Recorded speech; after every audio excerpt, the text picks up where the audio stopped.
NatRev MD, the podcast all about medical billing. I am your host, Dr. Heather Signorelli. Join us as we break down the ins and outs of medical billing, discuss the latest trends, and also share insights to help your practice navigate healthcare finances. NatRev MD is a physician-owned, full-service medical billing and coding company. Check us out at natrevmd.com. That's natrevmd.com. Now on to the episode.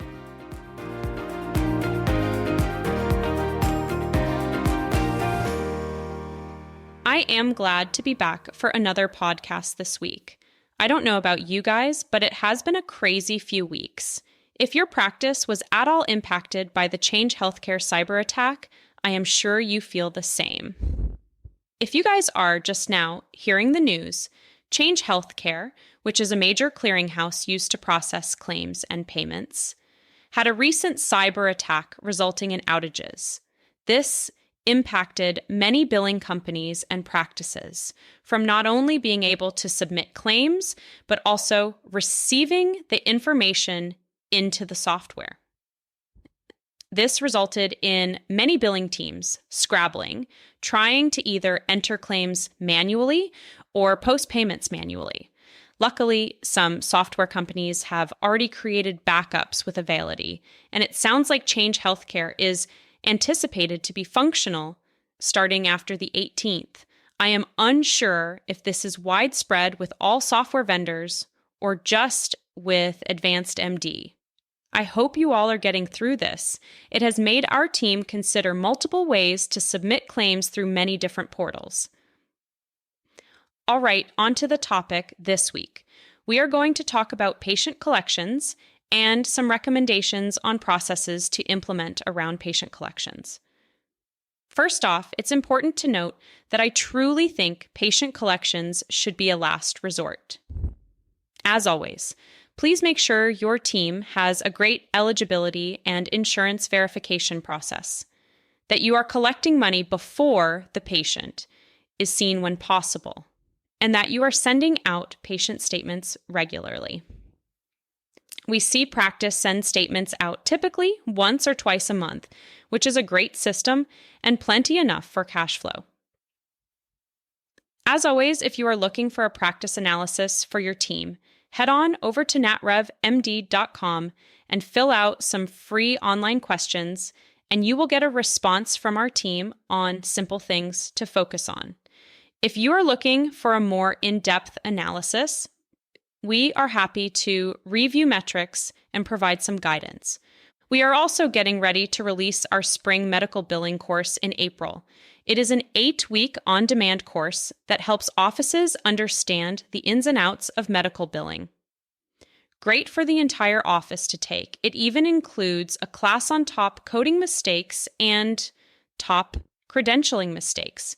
Head over to our website, natrevmd.com, and go to the Billing Course tab to sign up.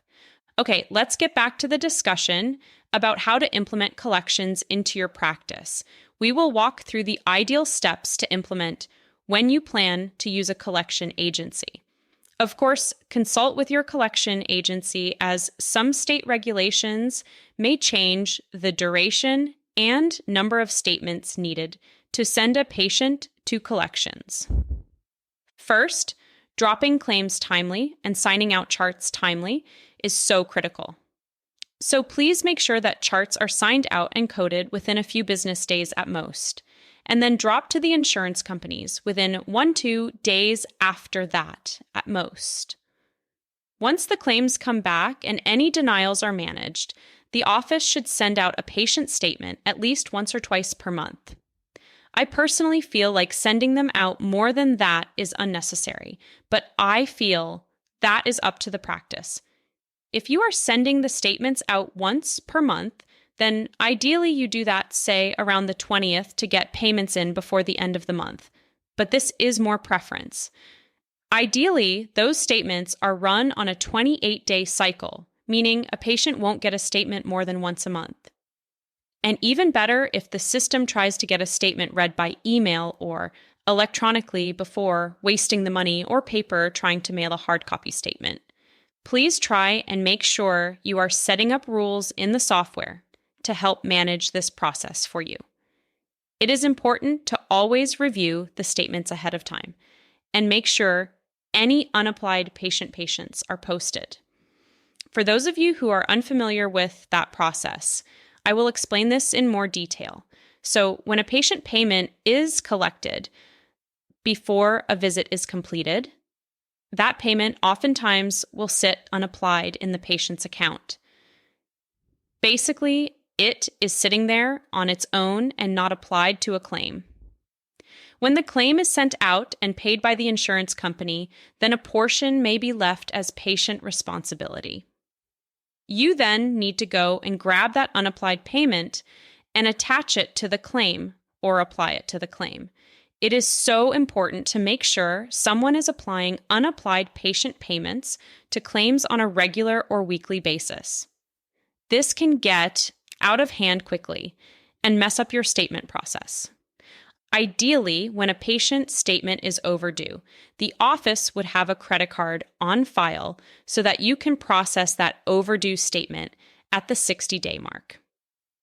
Please make sure if you do have credit cards on file saved, that patients are signing a contract related to this policy and that you are following the PCI compliance with the credit card processing vendor. Some practices will call patients for large balances over $250 or higher to make sure patients are aware. There are some software companies that will actually give the patient the option to stop payment before it's processed. And this will depend on the vendor's options for notifications. If you do not have a credit card on file process, or a patient has declined that process, then you are left with how to manage overdue statements.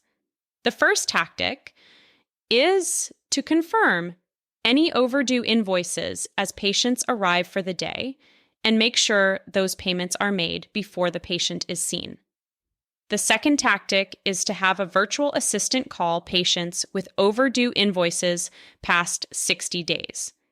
Make those courtesy calls to see if they have received the bill, if they need a payment plan, and get those invoices settled. You can always kindly let them know that if they are not paid at 120 days, then they will be sent to collections. The third tactic is sending a pre-collections letter at 60 or 90 days to let them know that collections are coming if the bill is not paid soon.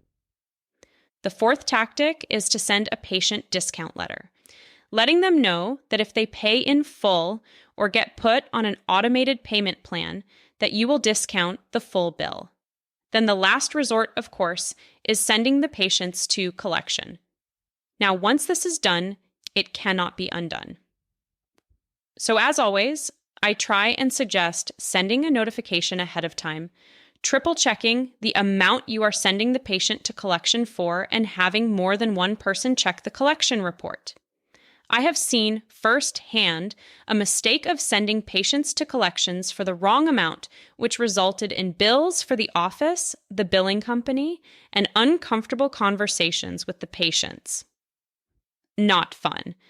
As you can tell, there are lots of options around collecting patient AR. The most important thing is you pick a strategy, create a written policy for that strategy, and you train the staff and billing team to execute it. These are not the fun things about running a business, but truly one of the items that are necessary.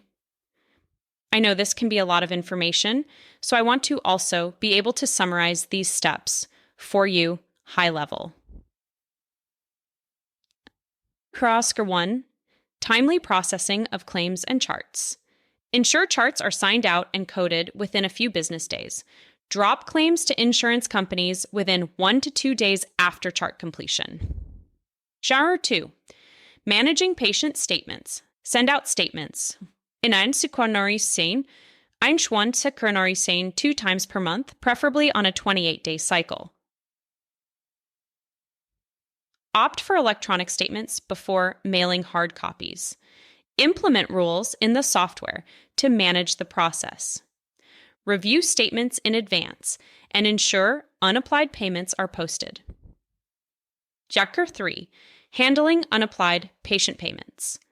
Regularly apply unapplied patient payments to claims, ideally on a weekly basis. Review and manage these to prevent statement discrepancies. Thasar 4.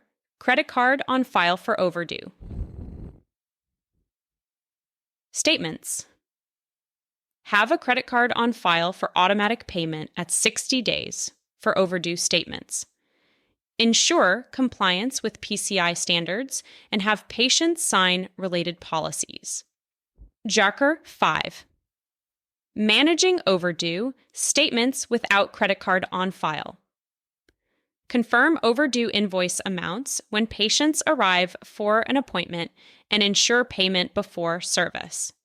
Use a virtual assistant to call patients with invoices overdue past 60 days. Send a pre-collection letter at 60 or 90 days as a warning. Offer a discount for full payments or automated payment plans. Error 6, collections. Use as a last resort after exhausting all other options. Send notification prior to sending to collections and double-check amounts. Ensure accuracy to avoid mistakes and unnecessary disputes.